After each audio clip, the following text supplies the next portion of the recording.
This is Acacia with Northwest Yarns, here to teach you basic mosaic crochet techniques, specifically in the context of this lovely bismuth cowl.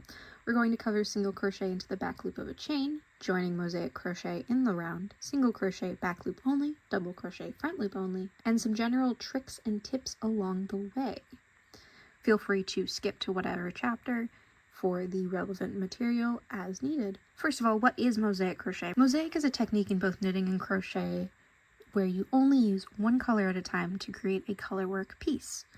This means that there are, in fact, no floats on the inside, just a single spot on the inside where the colors swap from row to row. All right, with that, let's go get started. I'm gonna go ahead and get started here by doing one repeat worth of chain stitches plus one, and then we'll turn and show you how to stitch single crochet into the back loop of your chain and then how to join.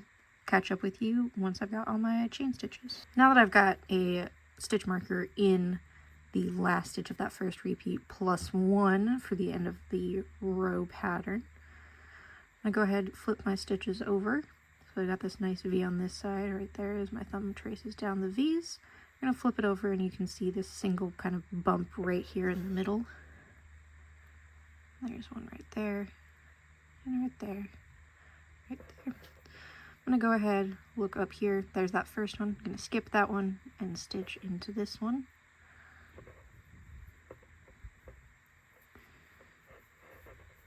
Do a single crochet, and go ahead and repeat all the way down. I will catch up with you once I've got them all done. Once you finish doing your single crochet into the back loop, you're going to have this nice long section that loves to twist. This is going to be very important that your piece does not twist. You're going to go ahead and wrap it around, and we're going to start joining the first row. And this is going to be just a hair different from how the future rounds are joined, and I will show you how that is done a little later in this video.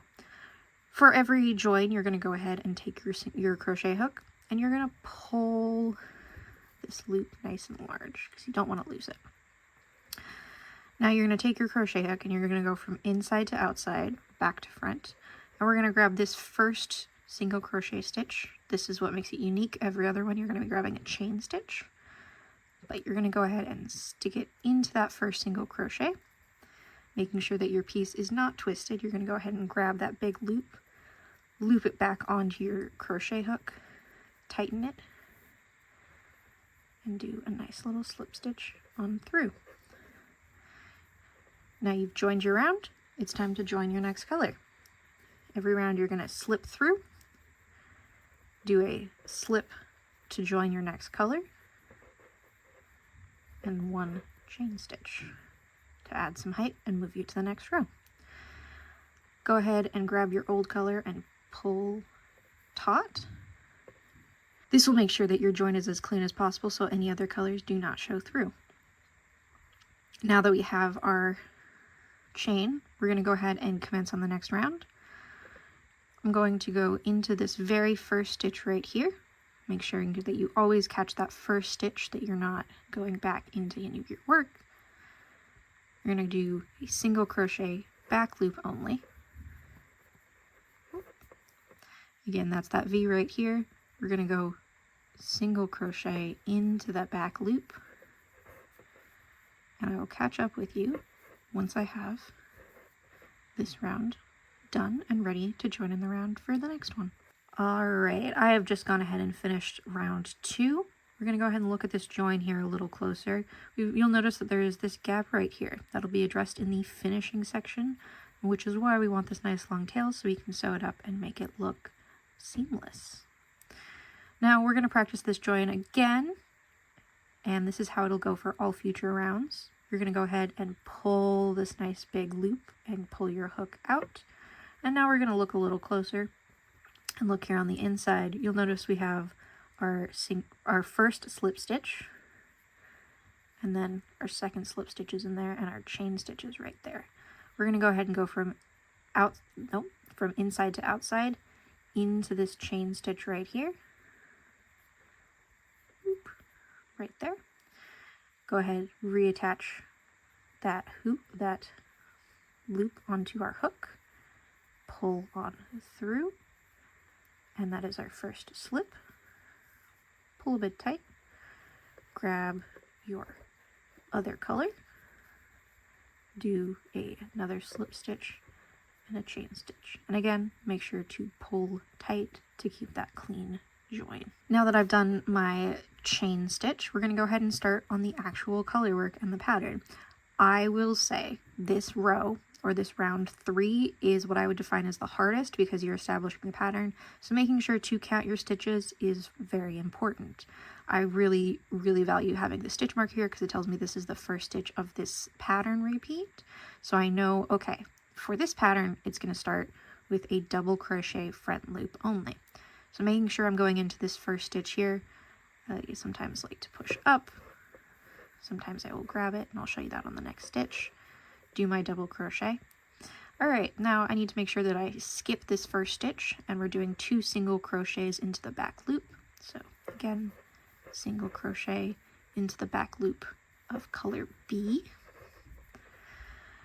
Now, I've done 2 stitches here, so I need to make sure I skip 2 stitches. So there's 1 bar right there and another bar right there.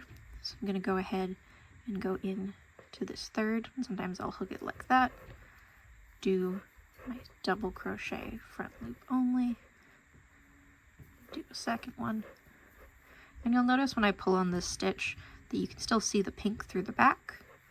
As you work your way around, these stitches relax into place, and you will no longer be able to see the other color through that front loop only stitch. This is really the basis of the mosaic color work. I will go ahead and catch up with you once I have finished working the first repeat and we are ready to join again. Now that I've finished this round 3 with my pattern, I'm going to go ahead and do one more example of how to join in the round.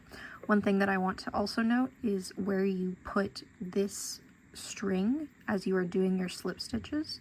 You want to make sure that you put it behind when you start your slip stitch. Otherwise it's going to stick out and you're going to have a bump over your stitch. So stick it in between that gap. Go ahead and pull this nice and loose. Again, we're looking for that slip stitch here, the slip and chain right there. Go ahead, stick it in, inside to outside, put the loop on, pull the loop through, pull it tight at least a little bit, and you'll notice that this just disappears back here. Go ahead, grab my next color, slip and chain, pull my old color taut, and we're going to go ahead and do just a couple stitches on round 4. So as you'll notice, this join here, it's not 100% perfect. You can see the pink through it, but it likes to lay relatively flat. This join technique is really important to make it lie flat, otherwise you get this very large gap between your stitches. As I'm starting round 4, we're going to go ahead and do a single crochet into the back loop only on this first stitch. Then I'm going to do a double crochet into the front loop only using the same color as we're currently using on that round. And you can actually see as we start to cover up this first color how Mosaic Crochet does its thing is we're covering up those stitches and then placing intentional stitches that will themselves be covered up. I'm going to go ahead and show you one last thing, which is finishing this off. I've gone ahead and put my yarn on a yarn needle. We're going to look at this gap right here. I like to go inside to outside underneath that chain stitch right there. Pull through, and then underneath this very first chain stitch I'll go outside to inside, mimicking the shape of a single crochet, no, of a chain stitch, excuse me. It's not perfect, but when you're looking at the piece, it blends that little gap in just so. and then sew in your ends as you would normally. Thank you for watching this mosaic crochet tutorial, and happy stitching!